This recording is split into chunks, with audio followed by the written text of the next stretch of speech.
Fears and hopes, new and ancient. What is ancient and what is new? When does one become the other? Is it only a matter of time and history? The future isn't what it used to be, said the French poet Paul Valéry. Of course, we could say, and it never was. But does it also apply to fear and hope? Do they age, as we all do? Do they die? Do they change? Tonight we shall speak about both, fear and hope. And naturally, today being Yom HaShoah, almost 1 week before Yom Ha'atzmaut, we know that fear symbolizes Auschwitz and hope represents Israel. We shall speak about both. But what about fear first? Adam was first afraid of darkness. He was worried that light will never return. Cain was afraid of God's rejection. And Abraham was afraid of failing his last trial. What are we, their descendants, afraid of? Individual fear, collective fear, are they the same? Is it easier to be afraid when one is not alone? Is fear part of human nature? Is it what links the child to his grandparents? Is it the same fear? Is the fear of the beggar the same as that of the prince? Fear of crowds or agoraphobia, or of heights, acrophobia, or solitude, fear of illness and death, fear of the other, fear of oneself. So, what is fear? Where is it to be found? How is one to be conquered? And what about faith as related to fear? Is it its antidote, its remedy? Are they all compatible? Can one have both at the same time? So of course we shall talk of fear, about its nature, physical, mental, spiritual, metaphysical fear, fear of God versus love of God. Yirat Hashem as opposed to Ahavat Hashem. To push our quest further, why not imagine fear for God? May I use this occasion again to repeat something I learned from our teacher, Shaul Lieberman, Zichrono Livracha. Once he asked me, who is the most tragic character in Scripture? I suggested Abraham, the Akedah. No. Aaron, the loss of his 2 sons. No. Moses and his solitude. No, I gave up. And he said, it is God. The most tragic figure in the Bible is God. God looks down at what his creatures have done to his creation, and God grows melancholy. How can one not feel sorry for him? And therefore, how can not worry for him? What are the new fears? One of them is that old ones may be forgotten. And the old hope, what is it? Is it that Jewish history is as old as its hope? In the beginning, Abraham was alone, and his solitude is at the origin of our own. But his faith prevailed, his hope, as did that of Moses, and Jeremiah, and Rabbi Akiva, and the Best, and the Gaon of Vilna. Whenever a Jewish child studied a page of Talmud, he embodied its hope, which suggests our eternal thirst for knowledge and beauty. So, therefore, admit it, fear is as ancient as humankind itself. It is inherent in human nature. To be human is also to dwell in uncertainty and the fear of uncertainty. The first fear is the child's fear, the baby's fear of being abandoned by his or her parents. Can one avoid fear? It has big eyes, says Cervantes. In other words, it devours whomever it touches. But on the other hand, if one is to believe the prophet Jeremiah's conviction, whoever runs away from fear will end up in a pit. Ashrei Adam mefachet tamid, says Psalms. Happy is he who always worries. So I am a worrier. And so whatever frightened Isaiah or Jeremiah in their visions or dreams, their fear was, since they were prophets, that their fears would become reality. David was so concerned that his various sins will not be forgiven, that he turned therefore fear into a kind of second nature. He was always afraid. Now really, the Psalms, in David's words, do they tell the truth? Must one be paranoiac to be happy? But then is it possible that without fear, happiness would be in, or at least a part of danger? It would lead to it. Aren't we teaching our little children to fear fire, height, and crossing the street without looking to the right or to the left? Life is by definition transitory, as is everything else in it. In Jewish liturgy, life is compared to a withering branch, a cloud in the sky, a fleeting dream. Why isn't it concerned with its duration? Even during happy moments, aren't we afraid that they wouldn't last, as they really do? Fear of pain and punishment, of loss and solitude, fear of power and poverty, illness and abandonment, social rejection and moral or spiritual decrepitude. Individuals, groups, nations, all have known these fears. Do they belong to the past alone? The past is in the present. We know that. Haven't we learned, even here in this hall of study, that the Akedah, the binding of Isaac, the drama that occurred on Mount Moriah 4,000 years ago, is still being acted out? That parents still live in anguish over the fate of their sons and daughters in Israel, whose sons have been kidnapped, and who knows what their fate is. Both the Talmud and Herodotus, the Greek, declare that in peacetime, children bury their parents, whereas in war, parents bury their children, which is against nature. And so somehow Abraham is still walking accompanied by Isaac to Mount Moriah. But must we be reminded of what we recite every Passover evening, namely that all of us were Pharaoh's slaves in Egypt, that we all stood at Sinai when God spoke to all of us, individually and collectively, using the singular tense, ordering us not to kill any other human being. Whenever I read a description of that scene, unprecedented in its mixture of both what is immanent and transcendental in the universe and above, I shiver. The Talmud insists on the extraordinary silence enveloping creation. Then at Sinai, the winds were not blowing, the birds stopped chirping, and the beasts howling. Never before and never since had silence had that pure and powerful quality of penetrating both human conscience and language. It became a language. And people at that moment, transfixed in mystical ecstasy maybe, must have been afraid of death. And in fact, Talmudic sages believe that at Sinai, when God spoke, their souls left them, that they died, but miraculously, they were all resurrected. Now, did they remember their own death? Do we?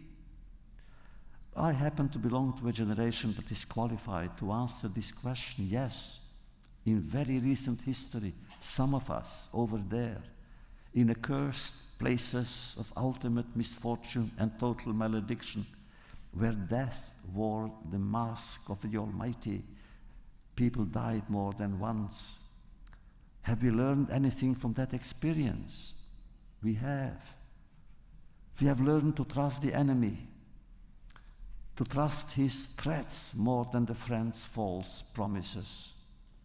We have learned that when our people is in danger, our own existence is and must be affected wherever we are, and whoever we are.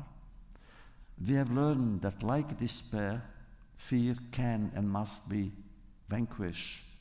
Has the world learned? Will it ever learn? That is also, though on a different level, an urgent question. We shall speak about it tonight, the Shoah and Israel, the breach between them. Are they unavoidably incompatible? When and how will one yield to the other? Can one's memory absorb both with the same breath? Naturally, we shall study in depth anything available to us in books or in our own conscience. Fear and hope are part of our lives. And at this point, of course, may I be allowed, as always, to make some parenthetical remarks. One, an apology. My second lecture this year had to be postponed. It never happened since my very first appearance on this stage, some, I think, almost 40 years ago. And I remember the topic of the first lecture, Job. A kind of rehabilitation. I couldn't understand his resignation. I would have preferred his rebellion. I think I found a good and plausible theory, but what is the answer to tonight? To tonight's question about the postponement. I had to go to Jerusalem to a conference related to the 60th anniversary of Israel. What can I do? When Israel calls, I feel the Jew I am must respond. Hineni, there I am. And so we postponed it to the May 28th. Another apology, when usually this calendar, my coming to the Y is prepared a year in advance, and we May 1st, the first one, I thought, of course, the topic would be only Israel, the 60th anniversary, and then all of a sudden realized that it's also Yom HaShoah. And I felt it's impossible not also to speak about the most cruel tragedy that our people has endured. And so I'll speak about both, the relationship, if it exists, between one and the other. But all that will be done later. For the moment, we must think of those who so impatiently is there waiting outside to open the doors. Everybody in? Yes? No?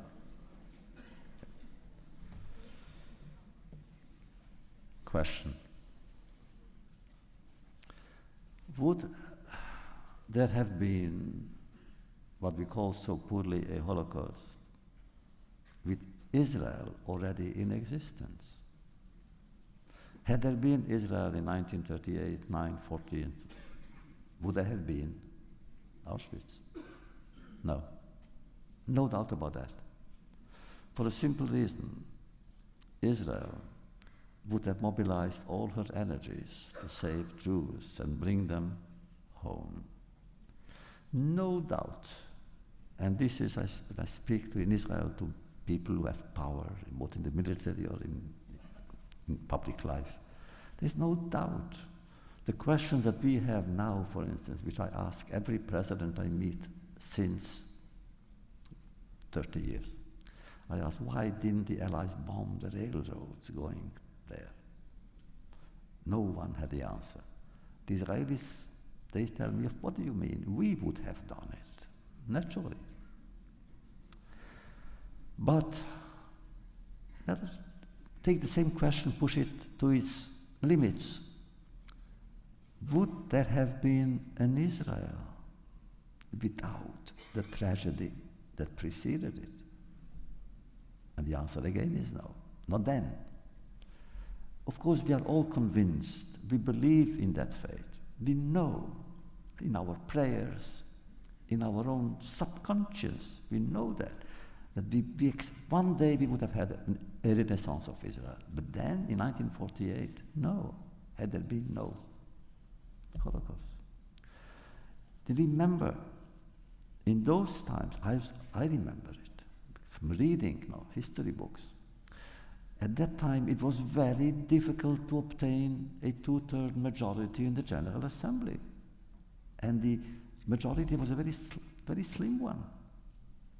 And yet, many nations' leaders felt guilty, rightly so, by the way. So because of their guilt feelings, that they voted for a Jewish state. Without it, they wouldn't have.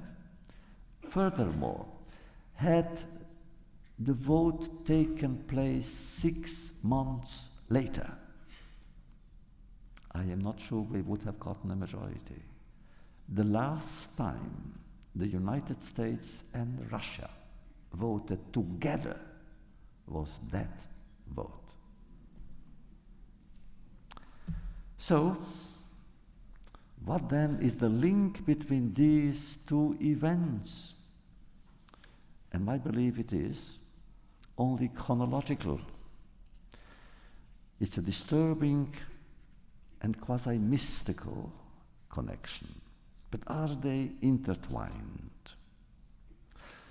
The question, of course, is philosophically important. Do we need tragedy to obtain in history a triumph over our destiny? General Gabi Ashkenazi, who was the commander-in-chief of the Israeli army, was yesterday in Warsaw, and he declared, the answer to the Shoah is Israel. And I understand the meaning of the words. And yet I remain hesitant, because I somehow prefer not to link organically these two events. For me, though utterly contradictory in nature, both Jerusalem and Auschwitz represent historically astonishing mysteries, unfathomable in their approach, and conceptually unexplainable. Did it have to take such an incommensurate catastrophe to obtain at such price the renaissance of a Jewish sovereign state after 2,000 years of exile? Was one God's will and the others not? Faith in God naturally implies fear of God and love of God, but both are essential to a believer, and both go inextricably together. Love without fear leads to sentimentality, fear without love to morbidity. Sometimes in Scripture they are separate. When the angel interrupts the binding of Isaac or the Akedah, he says, now I know that you fear God, for you have not spared your son from me. Thou shalt love God, your God, with all your heart and soul is a biblical command. Yet in our daily prayer, when for the first time we ask something of heaven, we say, our merciful Father, have mercy on us, and give in our heart understanding to understand, to listen and learn and teach, and observe your laws with love, and let our heart love you and fear you. Now, my good friends, fear is one term that dominated European Jews in German-occupied Europe. It permeated their most intimate thoughts, their silent endeavors, their conscious or subconscious ambitions. It penetrated their very beings. In other words, the Jew was afraid being Jewish. Where was salvation possible? In medieval times, the answer was practical and immediate, forced conversion, which meant stop being Jewish and you are entitled to live. Not so. during the cruelest of our tragedies. Then conversions were of no help. Hitler declared that he alone would decide who is or isn't Jewish. In fact, that was one of the very few disagreements that existed between Berlin and the Vatican about the converted Jews. The Vatican wanted to save and protect those converted Jews, but not the Jews. And Germany said, oh no, a converted Jew is still Jewish. And therefore, in the Warsaw Ghetto, for instance, there was a church for converted Jews. And they were the unhappiest people, if one can say so, in the ghetto. They weren't even Jewish. So fear of pogroms, fear during pogroms, fear of the ghetto, fear in the ghetto, fear of the known and fear of the unknown, fear for children and for grandparents, fear of familiar anti-Semites, and fear of pseudo-original ones. For the Jew, creation itself was ruled by fear then. Fear of hope? Yes, of hope too. Of a hope that is facile, comfortable, and false. Rumors, endless rumors would circulate inside the walls and the barbed wires. Hitler died. His army is defeated. Red Cross buses will arrive soon, tomorrow, no, today. I remember them. In a few hours, they will be here, and they will carry us to freedom and life. Somebody should write a doctoral dissertation on the unimaginable rumors that were spread inside what we call occasionally the kingdom of night. All war rooted in an unfathomable need of hope, and all ended in the bottomless darkness, fear, because hope was a tool in the hands of the enemy. They would always say, in Germany they said, oh, we only hate and will punish the Polish Jews because they are so Jewish. In Poland they would say, oh, we are only against the Germans because they are the German Jews, they are too assimilated. And each time they would say, not here, there. And then they said, not there, there. Always there, the next city, the next street, the next house. So hope was dangerous. For survivors, their fear, which is mine, is fear of having spoken without being heard. Will the world ever learn is the topic I chose when addressing the United Nations General Assembly some time ago. And the obvious answer is no.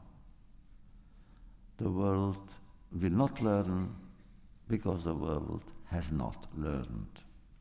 Had it learned, can you imagine the reaction of good people to Libya's ambassador at the Security Council, comparing Israel's military operations to what Germans have done to Jews during the Holocaust? We must say that most Western delegations left the room when he spoke. But he's still there, the ambassador of Libya. Can you imagine the Attorney General of Charleston compared actions by the United States Chamber of Commerce to tactics used by Hitler? As a child, I remember studying an ancient Talmudic legend that tells of young priests, we call them Pirchei Kehuna, in Jerusalem, 2,000 years ago, or 2,500 years ago, when they climbed to the roof of the temple in flames, throwing its keys unto the heavens, saying, Master of the universe, since we are unable to save thy dwellings, take back these keys. And the fiery hand appeared and took them. I wondered, will they ever be returned? And if so, to whom? Now we know they were returned to our brothers and sisters in Israel. And they are worthy of them. And to all those even in diaspora, who love Israel and study whatever we have in our texts, the beauty, the quest for learning, for understanding. So call it a need for exaltation or fantasy. All that we do today, when we celebrate, a little bit in advance perhaps, the 60th anniversary of Israel, it is because we feel that maybe we can be at least with those, together with those who have the keys to the temple which Israel is. But 60 years after the establishment of the State of Israel, the self-examination seems in order. For a Jew of my generation, Israel represents a miracle that renews itself every day. At times it is difficult for us to relate to it and to the dream it embodies. We are seized by a strange yet not so strange feeling that personally and ontologically we owe Israel something. Without Israel, would we have had the motivation and the strength to begin our life again and build on ruins? No. Often I wonder, how did the Jewish people 60 years ago manage to rise up so soon from an oppressive state of mourning? 3 years, 3 short years, after the most murderous Jewish catastrophe in recorded history, our people issued a challenge to destiny itself and proclaimed a new Jewish sovereign state on its ancestral soil, creating a phenomenon which became a problem and a challenge. So little geography and so much history in one place. How did it succeed in creating, in such a dazzling shortcut between Auschwitz and the glorious victory of national independence? It's against logic. Naturally, from a legal viewpoint, one credits the United Nations with this event. Yes, but one thing is clear. Without our longing for redemption, whether you are believers or not, it wouldn't have happened. Story is, it's I think apocryphal because it's not, I'm not sure it happened that way, that Napoleon, retreating from Russia, entered a village. It was empty, but he knew there were many Jews there. He couldn't find them. Finally, they showed him where they are. They were in a synagogue, sitting on the floor with candles in their hands and weeping. And he said, "Why are you weeping?" And they said, "Because they destroyed our temple." And he thought that they meant the temple. He said, "Who did it? I'll punish them." They said, "Majesty, sire, our temple that was destroyed by the Romans 2,000 years ago." And he couldn't understand. A temple was destroyed 2,000 years ago and you weep now? For Zionists among us, it is clear that we owe the Jewish land and its people. We owe our history, the fervent and imaginative endeavors all over the world, all the writers and activists who have done something so that that nation should be reborn. The heroic underground operations of Zionist movements in Palestine, the Haganah and the Palmach, the Irgun, the Stern Group, they played their roles in obtaining statehood for our people. And they performed the miracle of creating a new nation in an old land. Is that all? I beg to differ. I prefer to believe that we owe the establishment of the Jewish state also to the Jewish people at large, who in their prayers and their dreams kept Jewish memory and hope alive. Granted, the disciples of the Baal Shem Tov made Aliyah in the 17th century and followed. They were followed by young Zionists who left their families and friends to go to Eretz Israel, to work there, build there, live there, and fight there. But it was in the name of our entire people, its faith and its history, that the old-fashioned Hasidim and the modern Zionists accomplished the miraculous rebirth of political life in Israel. The recent past embodies distant centuries when David and Solomon ruled there and imposed the will of God. As a student of history, I love reading descriptions of Eretz Israel in the Middle Ages. There was never a time when the land was empty of Jews. I read Nachmanides, the Ramban, his letters to his family in Spain. I read Rabbi Nachman's dramatic journey to the Holy Land and understand why the descendants of prophets, sages, and merchants were meant to leave a legacy that became contemporary Israel. All of us could have joined them, but we did not. And the reasons were varied and often personal.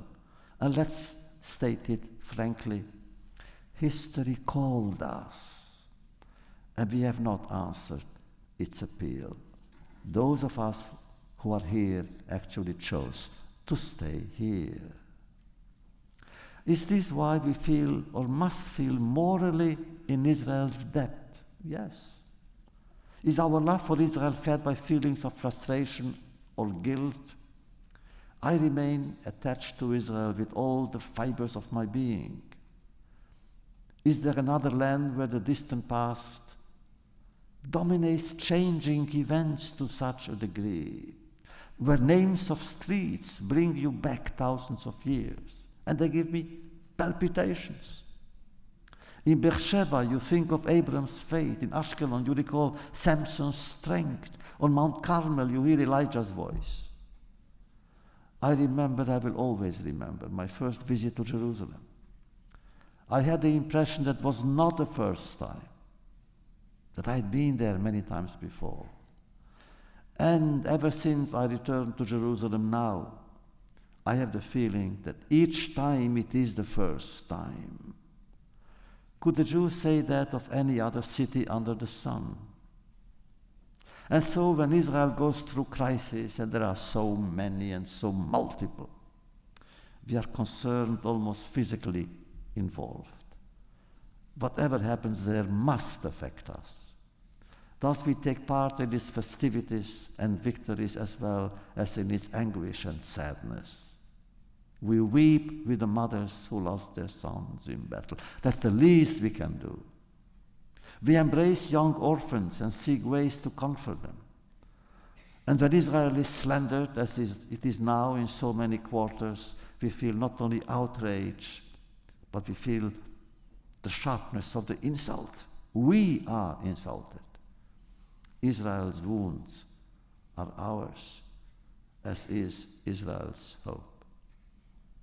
That is why recent events in Israel touch us so deeply, because they all carry the weight of the past. We watch young Palestinians on the screen, occasionally their faces twisted in Gaza, hatred on their face. And somehow we know that we too are their target. Their religious fanatics don't shout death to Israel. They shout death to the Jews. And of course, that hatred is so pervasive, so perverse, so fatalistic, that I wonder about reconciliation and peace as a possibility.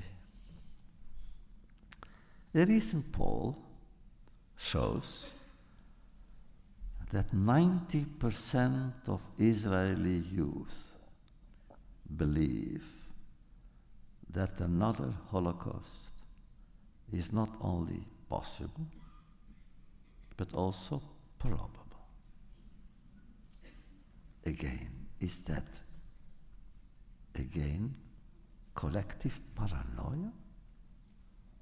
Think about it. Is it totally unfounded? Is it crazy?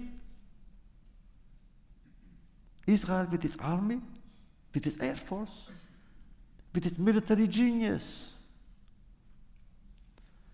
But should Iran's president, the infamous, ridiculously infamous Ahmadinejad, prevail and obtain what he wants so desperately, nuclear power, nuclear weapons, wouldn't Israel be in existential peril?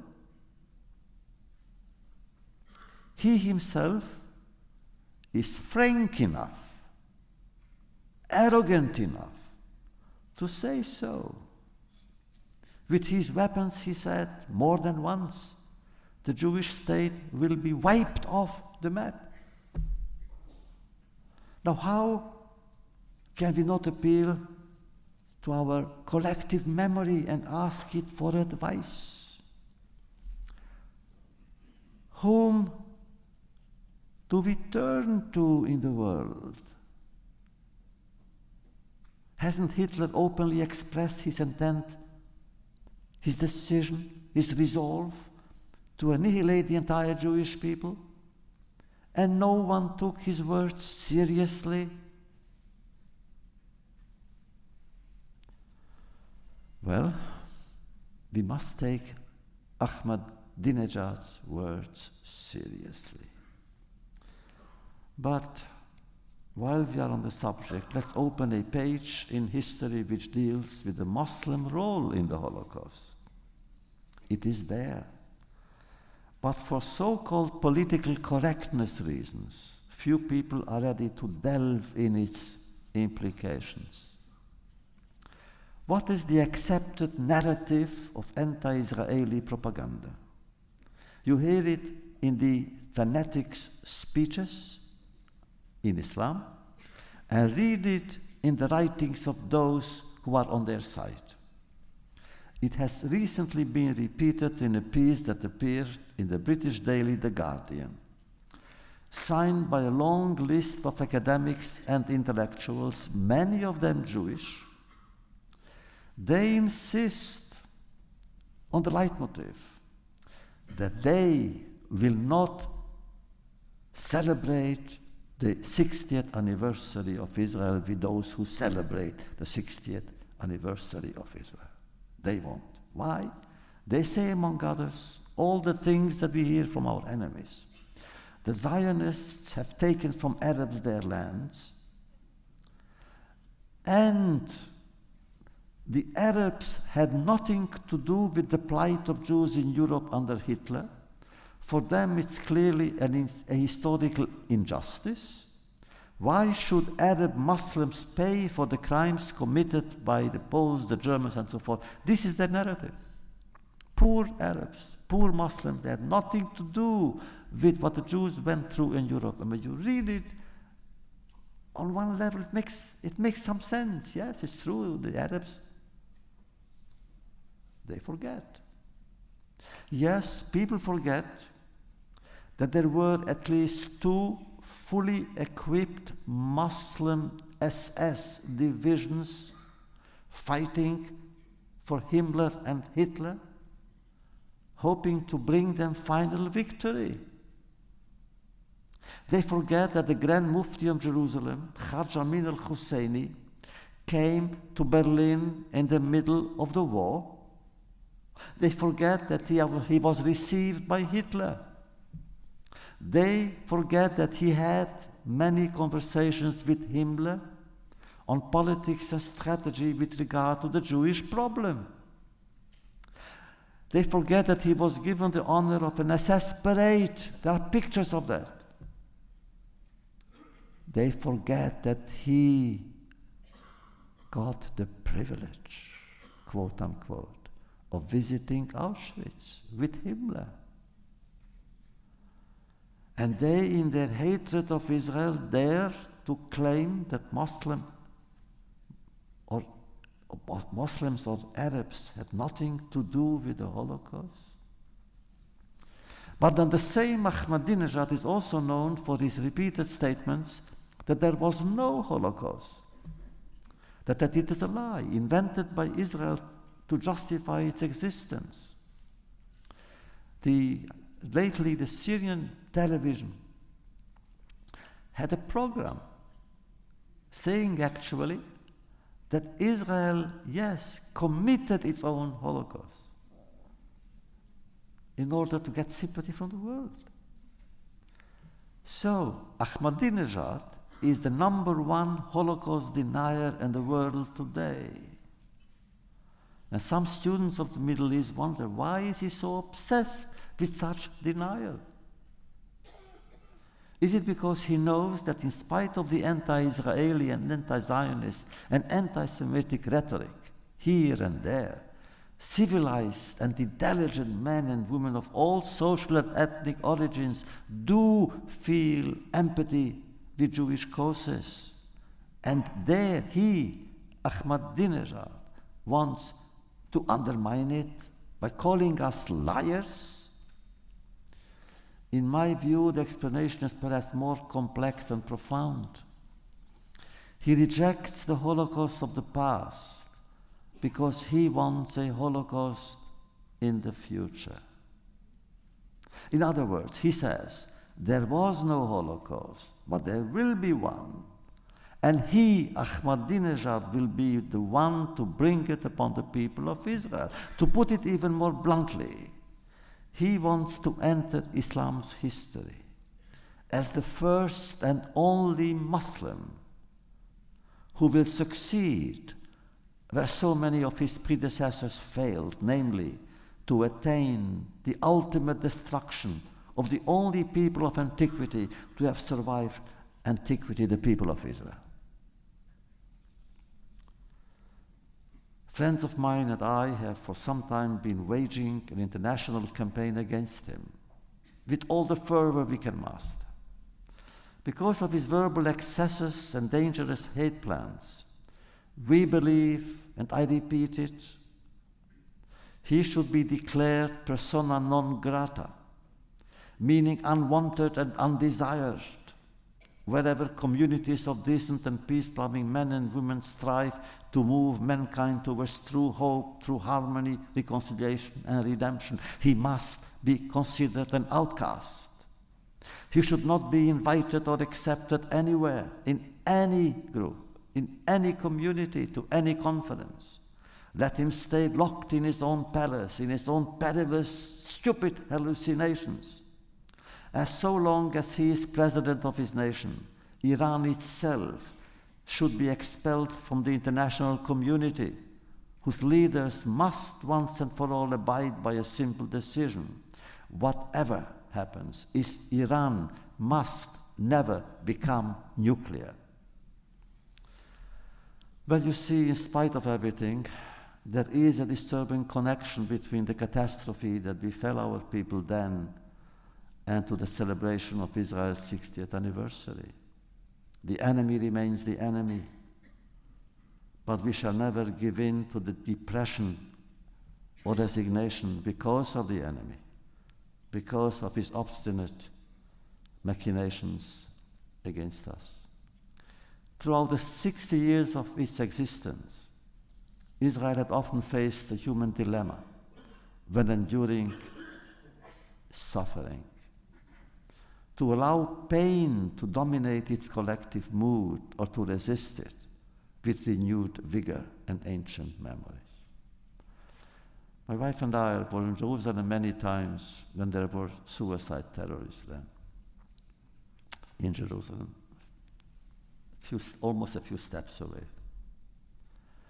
And of course, the entire country is shaken when that happens. Literally, the entire country, from the Prime Minister down, to any merchant, to any taxi driver. But 2 hours later, when everything is cleaned, cleared up, somehow the entire country has regained its normalcy. How do they do that? Because this situation is not new in our history. Again, remember, from the past, distant past, under Hadrian, the emperor, and his cruel decrees, Jews were forbidden to study and teach Torah. But they did. Their passion for learning made them risk their lives. And often they paid with their lives. Rabbi Akiva, Rabbi Hanina ben Tradion, so many of them became martyrs of the faith because they believed that the voice of Torah must never stop. But Jews were also forbidden not only to live in Jerusalem, which the Romans renamed Aelia Capitolina, but even to come near it, except one day a year, Tisha B'Av, the 9th day of Av. Why? Because on that day, Jews, as you heard about the story of Napoleon, mourn over the destruction of the temple, the destruction of Jerusalem. So Hadrian decided that day they may come and see Jerusalem. Why? To make them weep harder.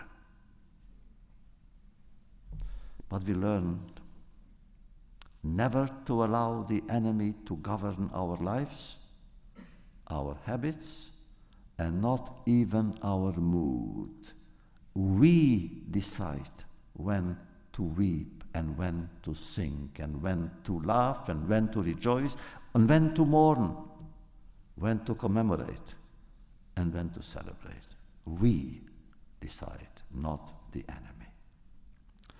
Because we have learned in our history that the past remains in the present, but the present should not be what the past has been. And so episodes make events, and events may create history. But isn't Israel's living a proof that history transcends them all? And that's Israel's destiny. For the future, how long will essential questions about permanent peace with Israel's neighbor remain open and oscillating? I don't know. What is clear and certain to me is that that day will come, for it must come. Simply because we have learned from history also. Some wars end because both sides are tired. And I believe in this case also both sides are tired. And there will be peace one day, I don't know when, but there will be. If Israel could make peace, and what an astonishingly exemplary peace it is with Germany, who will dare to say that reconciliation with Palestinians is improbable or impossible? For the Jew that I am who loves Israel, there is one certainty. Just as it has surprised the world so often with its military victories and scientific achievements and its economic development, it will surprise us with its ability to invent new ways to end long periods of fear and violence and replace them with genuine trust and hope. Now, I have never felt happy with my writings on the Holocaust, quite the contrary. To use words, any words on that event with a capital E brings pain more than satisfaction. But I've said it earlier, meeting the Dor Chadash among you, I do feel good about my work on behalf of Soviet Jewry. Many people in America especially, both today having been militants in the field, but the real heroes were really a group of young activists in Israel. Meir Rosen, who some of you may remember, Ijo Rager in New York, Ephraim Tari in Paris, and David Bartov now in Jerusalem. These were young people then, when nobody really cared.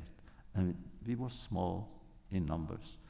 And we tried, I remember we would go from, and also Heschel, Abraham Joshua Heschel, we would go from convention to convention, from group to group. We couldn't move the American Jewish leadership because they didn't believe us. When I came back from Russia and I wrote my stories about Simchat Torah in Moscow, they didn't believe us that there were Jews, hundreds and thousands of young Jews in Russia who risked their security to affirm and celebrate their allegiance to Jewishness and the Jewish people. The Jewish Renaissance in communist Russia was to many people, but to me surely, a great human and Jewish victory, which makes us proud, just as the re-emergence of Israel. And the role and task of Jews and diaspora is to be worthy of that pride by offering those who need us our total support. Now, let's be honest. Even if I do not agree at times, occasionally, with every move, every statement, every decision of every Israeli leader, I want my attachment to Israel to be profound and all-encompassing. 60 years after its creation or recreation, I admire Israel for its achievement, but I admire Israel for being. The Jew in me loves Israel when Israel suffers and when it is triumphant, when it is distressed and when it is jubilant. I love Israel for its memory and for its hope. Without that love, my love for anything else would be diminished. Thanks to it, all my endeavors in every field are enriched. Is there a name for my Ahavat Israel, for my love for Israel? Yes, it is. Gratitude. I believe in gratitude. To be Jewish is to be grateful. The first prayer for a religious Jew when he gets up in the morning is to say, Modeh ani lefanecha, prayer of gratitude. Often I tell what my grandfather, he had a farm. And he told me one day, morning, he showed me the rooster. When the rooster, before say kukuriku, turns his head like this, backwards. He said, you see what the rooster does when you feed him? He looks up to the sky and says, thank you. So we say thank you. Of course, again, for the sake of transparency, I must speak also about the Palestinians. Occasionally, with good or bad intentions, I'm asked why I, a defender of human rights wherever I can, from Darfur to Tibet and elsewhere, why I neglect Palestinian sufferings. And they suffer. And I'm not referring really to the Jewish academics who hate Israel. Their hatred disqualifies them as participants in an honest discussion of ideas and principles. I'm referring to colleagues, allies, and friends who love Israel and the Jewish people, and really want to help bring this agonizing conflict to an end. What to do, really? What can we do? So really, it's something that has pained me and preoccupied me for years. Almost in 1975, more than 30 years ago, I published a letter to young Palestinians in which I said that I understand his plight and even his anger. Yes, I said to him, it is humiliating not to belong to an organized society, not to be able to go home. It is demoralizing not to be free of one's movements or one's choices. Yes, it is depressing, degrading to live on the margins of and in the gray zones of history, to be an instrument shaken by current affairs, to always personify the eternal stranger who arouses pity and charity when one wants to know security and justice. In rereading this text, I realize how 30-odd years later it has not lost its urgency. To say that the Jew in me, or the Jew that I am, remains insensitive to Palestinians' pain and fear is wrong and unfair. All I have learned from our sages is that the Almighty cares about His creatures, all His creatures. Remember the episode of the crossing of the Red Sea. The angels in heaven wished to sing God's praise for having saved the Israelites, and He rebuked them. Maseh yadai tovim bayam, He says, my handiwork, meaning my creatures, are drowning in the sea. and all that is on your mind is to sing. Granted, we are not angels, of course, but that means that we must not be insensitive.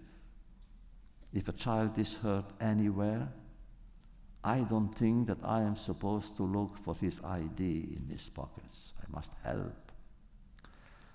I do not believe, however, that my concern for Palestinians ought to be at the expense of my love for Israel. Thus, this is what I said to the young Palestinians some 30 years ago. The Jew that I am understands your commitment to your people's cause, but please understand my attachment to mine. I do not ask you, so you don't ask me to be objective. For both of us, it would be against our nature. And I simply say to him, look, I will not condone such violence, which is the violence of the terrorist. And today I would say I would never condone that there is anything good in suicide terrorism. It's murder. The murder of children, of innocent children. They don't attack the army, they attack children, families. Somebody mentioned earlier, Dr. Hadash, about Carter. Carter came to see us, and we had a long discussion. And I told him, for a half hour, the whole meeting lasted longer, an hour and a half. I told him simply that his book against Israel, the omissions and so forth, one thing I said, what about the terrorists, the suicide terrorists in Israel? That when it happened in modern Jerusalem, three generations were killed in the same explosion. Grandparents, parents, and children.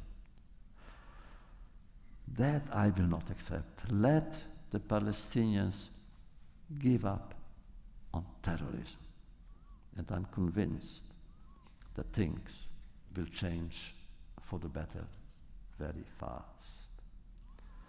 So, what do we know? We know that the suicide killers, young boys and girls, are trained to practice the cult of death, murdering men, women, and children. And what do people expect Israel to do? Nothing. Both Hamas and Hezbollah repeatedly declare their goal to destroy Israel. And should Israel wait until they try again and again? Does it mean that we must hate the Palestinians and the Muslims in general? No. I'm against hatred wherever its presence is felt.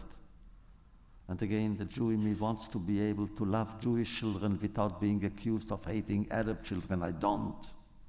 Hatred is contagious. It destroys the hater as well as his target. And those who invoke God in their hatred make him into a god of hatred. Those who kill in his name make God into an accomplice to murder and a murderer. So, but I believe, therefore, everything is possible, provided it's the end of terrorism. I will therefore just tell you one more story to see how things go together. The ultimate fear, I remember it clearly now, as I did years and eternities ago. The fear of the first night, there, far away. The first shock of plunging into an unreal universe. The shouts, the tears, the disbelief. The breakdown of all that matters in life. The discovery of hundreds and hundreds and hundreds of men, women, and children of all ages, all professions, arriving from all the horizons in Europe, speaking all tongues and carrying an infinite diversity of memories, all forming endless processions, walking toward gigantic red flames. And then I remember the whispers that came to us from older inmates said, "How old are you?" I said, 15. I said, "No, you are old, 18. How old is your father?" My father said, 46. No, he said, 20, something. Because he said, "You're all going to die." And I then had a strange feeling that I was witnessing the end of Jewish history.